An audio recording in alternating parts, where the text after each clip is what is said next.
So Dr. Mike Hughes, I know I'm going to embarrass him, but I have to do that anyway.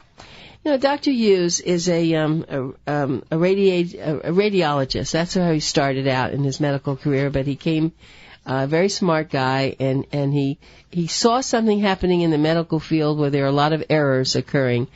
And in his field as a radiologist, he could really see that because he would see something and maybe someone else did something different. So he came up with an idea. And when Dr. Hughes comes up with an idea, look out.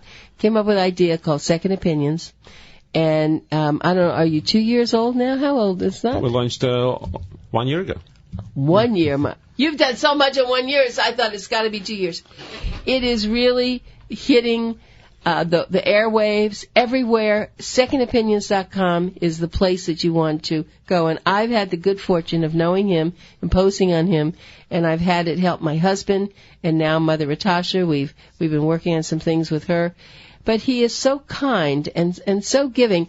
I think, I may be wrong, but does that come from your foreign background of who you are? I mean, most people don't act like you do. I told you that in an email. I said, it's such a privilege to have you in our world here.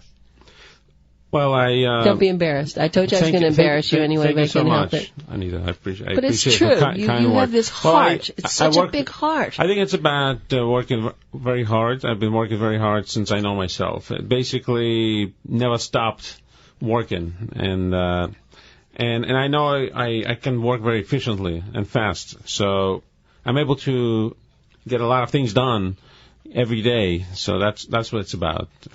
But also, you've never forgotten the little guy. You've never forgotten humanity. No, never did. And now's the time to help as many people as I can. And it's going to be not only millions, or possibly billions of people that we can help. Okay, tell us about that. Tell us what's in your mind. That great mind of yours. Well, we have a unique internet technology platform that's accessible to anybody with an internet.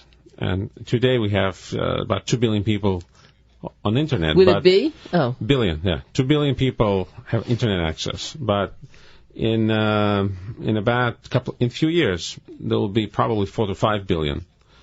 Because they're doing all kind of things to increase the access, such as launching balloons into space, to all kind of things. So there will be a tremendous exponential increase in people on the internet, and we have a platform that can scale up and can reach basically everybody on the planet.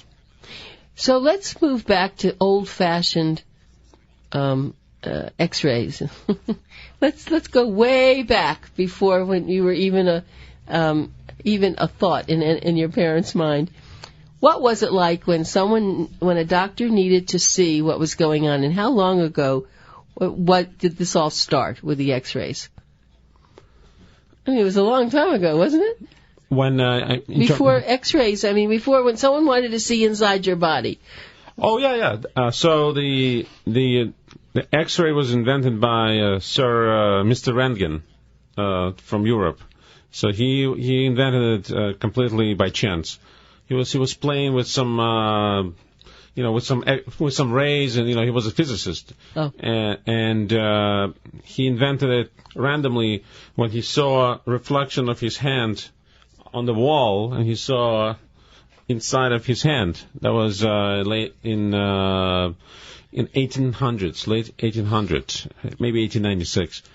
So when he saw that, it was a huge. It was almost like a miracle. So he started experimenting it, and he was able to perfect the technique, and that's how X-ray started. Unfortunately, he died of cancer because he didn't know that the X-rays carry they were very dangerous, because he was experimenting with himself. So this is how actually the X-ray started. So he probably died 20, 30 years later from cancer. Well, that's too bad, but of course he made the world different, didn't he? Yeah, that's diagnostic radiology is such an integral part of all of medicine. So now, moving fast forward, We did the X-ray. Now they came up with MRIs. They came up with what else now have they been coming up with? So I know we didn't rehearse this, everybody. He's just so smart. I can ask him anything. Okay. So no, it's actually it's a very fascinating area. So MRIs, actually, once they had X-rays, then they started playing with X-rays and putting it basically in 3-dimension. So that's how they moved from X-ray to CAT scans. And the next thing that they invented was ultrasound. They were back in the 60s or 70s. So that's another form of wave, which is safe modality. And by the way, they're coming out with small ultrasounds, which are the size of a cell phone or less. So each of us could have an ultrasound soon. That wait, what's coming? And then they invented MRI. That was back in the 80s. And they invented MRI in my medical school, which is in Brooklyn, SUNY downstate.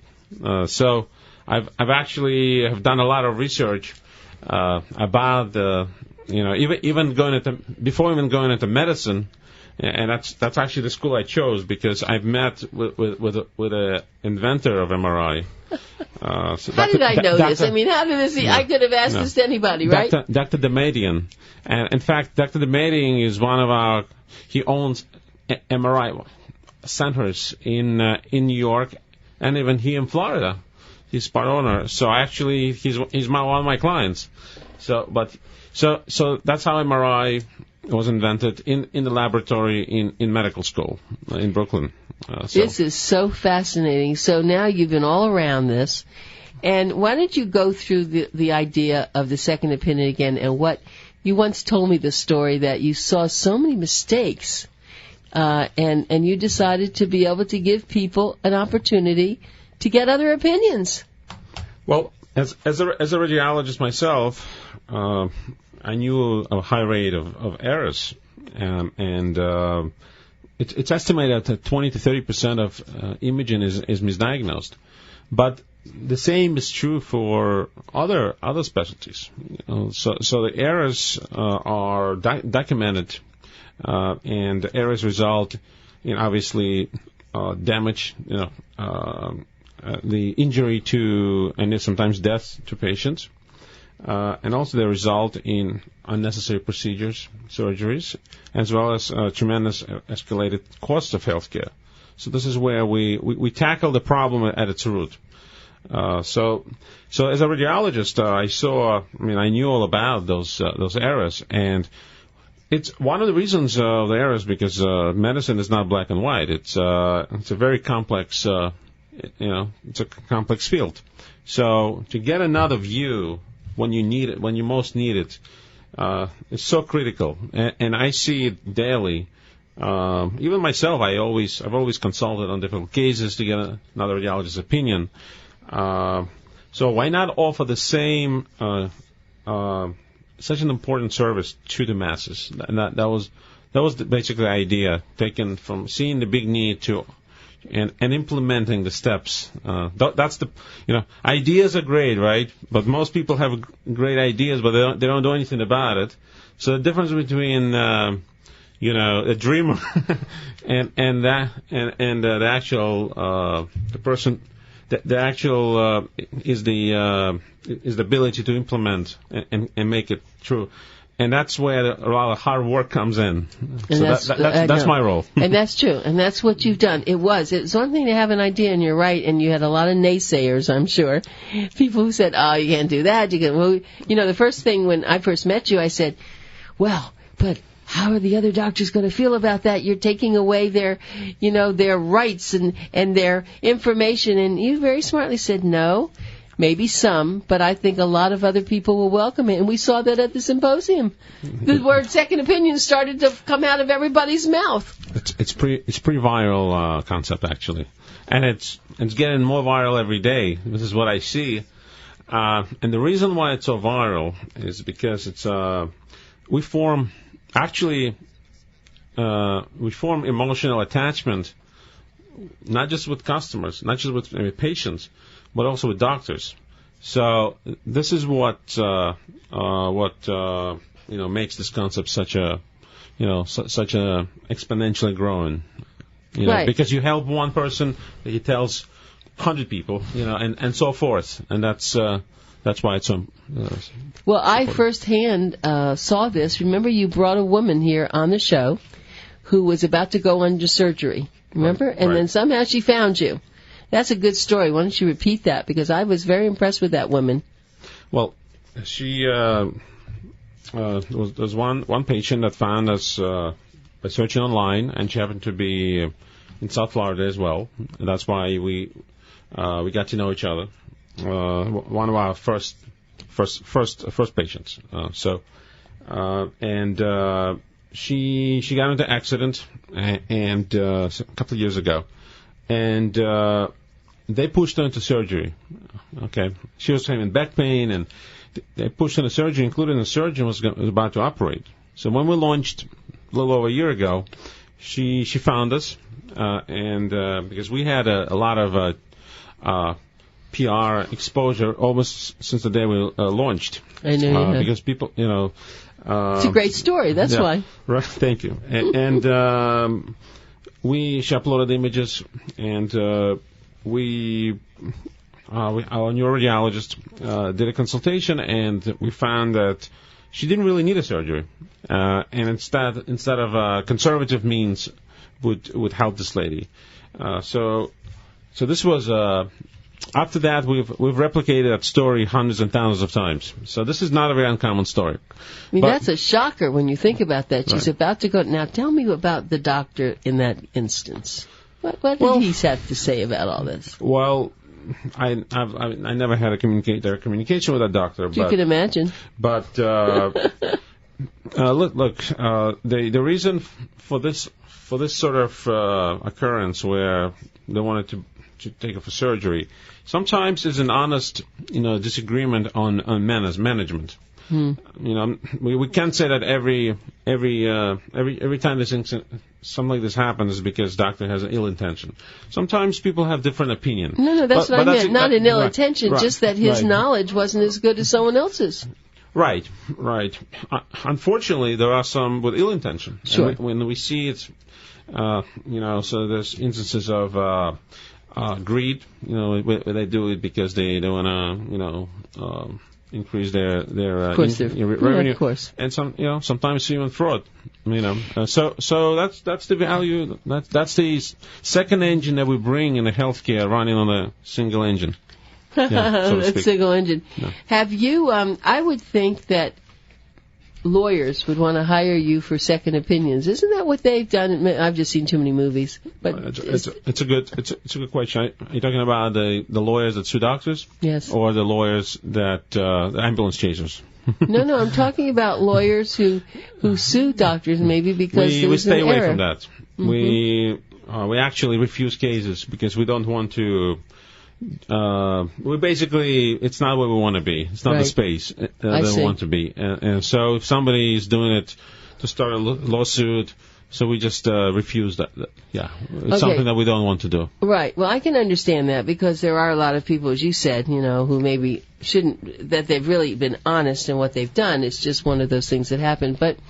But when you have someone that calls you, and let me just do this right now, secondopinions.com, go on their website and you'll see a very exciting website. The phone number is 855-573-2663. I'll repeat that again, 855-573-2663.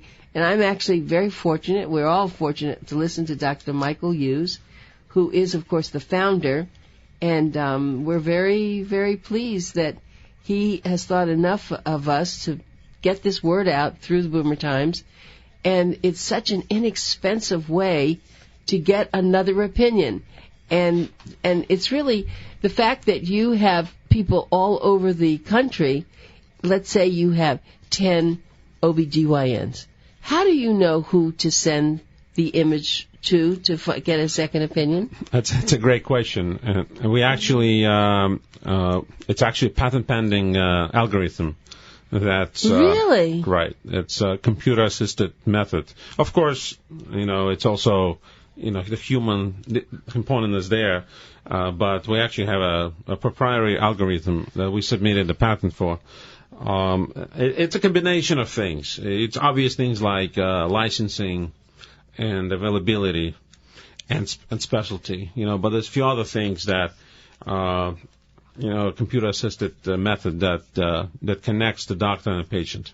Okay, so let's say that someone contacts you, second opinion, and you go ahead and you find certain things. And they're not satisfied. Oh, no. Can you get somebody else? Could you also do it again? It happened, and we do this free of charge. So the third opinion is.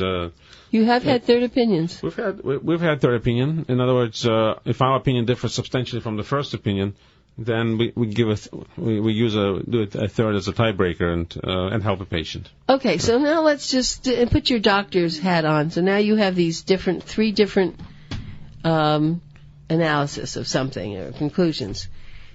How do you get those people together then to talk about what they saw and what it is now? I mean, how you can come to that conclusion which one really is right?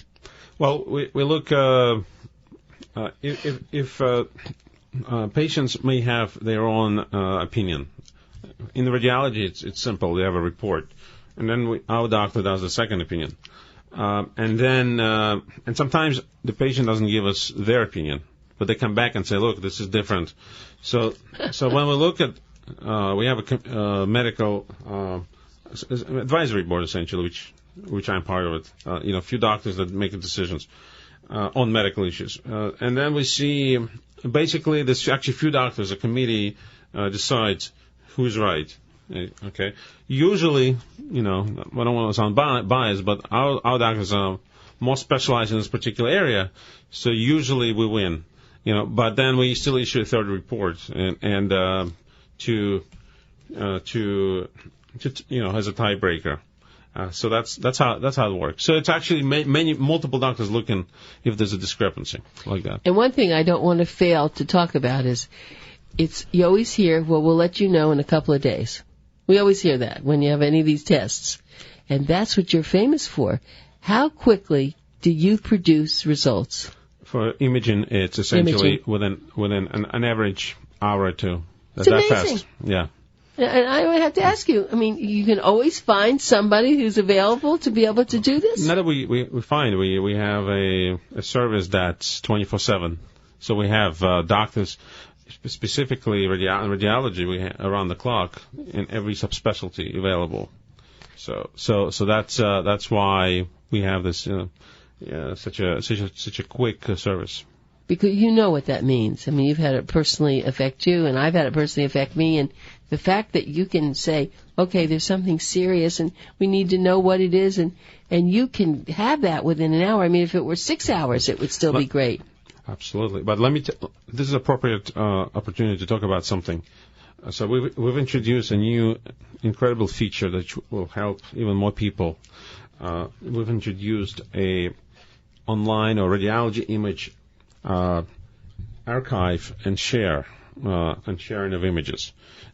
So before, as you know, traditionally the imaging started as a hard copies. Basically, they would print them, and then they moved into the PACS, which is a picture archiving communication systems, which are very cumbersome. A lot of computers, so no access to patients, just for the hospitals, for example. And then so what we've brought, then the PACS became virtualized, which means that they could see it on the cloud and anyone can access them, but not patients. So we've integrated technology that's available to patients. So now, as a few weeks ago, we have this feature where when you upload your images, they're going to be stored there for 7 years. You can view them. You can view them from any device, including mobile, and you could share them with anybody. So this has been a huge problem in radiology, where the images are lost, and we can compare, and people move from different countries and cities. So now now we have the solution where patients and any customers can can upload the images, store them for 7 years, and then view them at any time, and then share with any of the doctors. So you never know when you get into an accident or you get into emergency. Imagine how many situations that could be huge help. As a radiologist, most of the time we don't have access to all the images, and it'll be such a fantastic help for patients. So imagine how much radiation we can avoid, because people don't have to have duplicate studies, So this is now available. You can go and upload your imaging and store them, and they'll be there for 7 years.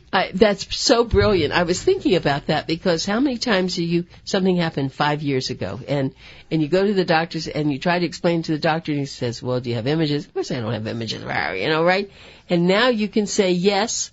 You go online, and then this is my code, right? And they're going to be able to find that, and then they can compare what it is now. Correct. You basically, your imaging is always with you, just like it's amazing. Not just imaging, medical records. Medical records is simple, it's just attachments.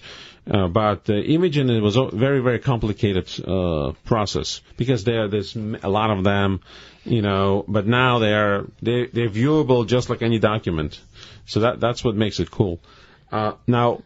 Excuse me, what do you call that? Is there a word for it? For what? I'm sorry. This new system that you've just implemented. It's essentially the proper name for this is personal packs, PACS, but it's a little bit PACS, picture archiving and communication systems. Okay. But personal. Okay, you're personal. But we just simply call it radiology image sharing right. and archive. Yeah, of course. It's the archive thing. It's an archive and share. It's like a Dropbox for imaging. Fabulous. That's basically what it is. Now, taking this one step further, That's you. If you think about it, what happened with music, CDs, and DVDs? They went away. They went away. Now, what's going to happen with this? With radiology images? This isn't going to go away. No. Radiology.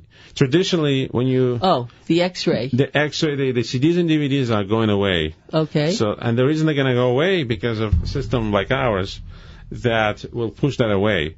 So next time you go get your MRI or CAT scan, or ultrasound, X-ray, or other modality, you're not gonna get your CD or DVD. You're gonna get a little login or password. Yeah. You're going to get a little login information with your email and password to secondopinions.com, and they're going to be uploaded there automatically. Absolutely fabulous. So that's what we're doing. So that's one of the revolutionary. That is so exciting. See, you have expanded to what you started out doing, but now that you see. Because you keep watching over. You see, it's like, I'm going to call it a family business, even though it's much larger, but you're right there all the time. Evaluating, you know what's needed. So as you do one thing, you say, but wait a minute, how does someone do this, right? And then you invent it and you get it done. Thank you. It never stops with you. Well, we work very hard and incrementally. We see, we make one change and then we do the next change and the next change. And then when you look back, we've done... We could do a lot. No, you could. And do you store this on something like the cloud? I mean, everything is stored in the cloud, right? That's why it's you can access it from anywhere. And I know this isn't probably your, but I could ask you that. I am very confused about the cloud. They call it the cloud. So you have confidence that wherever you're sending it, it's okay. The cloud just simply means that you can access it from anywhere. It sits on the internet, special virtualized servers, and you can anywhere you go with that internet you can access. That's all it means. Mm-hmm. Versus the traditional it sits on your computer or you have your own little place. But this is right. So that's where it all is. So someone, what I was thinking about. So someone's traveling, Mike, and they have an accident or something, right? They can then go and... It's with them all the time. But when you think of that also, there are people who then, if they had that accident abroad and then they want this doctor somewhere says, well, this is what you should do. Well, they could then contact your organization and have a second opinion on it, and in English. Absolutely. Because, they may be somewhere where they're not speaking English to them. Absolutely. Right. So this is pretty phenomenal. And we offer interpretation services in 200 languages as well. Okay, Yes. Interpretation. Right. I know you told me what's about interpretation services in the language that you need. And how many? 200 languages. Oh, my heavens, 200 languages. And that's also available immediately, especially for the phone consultations. Oh, my heavens. Isn't this something? Yeah. Okay, let me give the phone number again. Remember, this is Pencil Talk Radio. I would definitely take this phone number and put it up on your refrigerator. It's 855-573-2663, and also secondopinions.com. Secondopinions.com. Anytime you have anything done, you really need to get a second opinion, no matter how much you trust that company, no matter what hospital, whatever it is. It doesn't hurt, right? Never hurts. Okay, well, I guess we've run out of time, and I'm so happy that you came here to share all your... Every time I see something new from you, you just never stop. We never do. Well, it's wonderful to have you here. Thank you very much.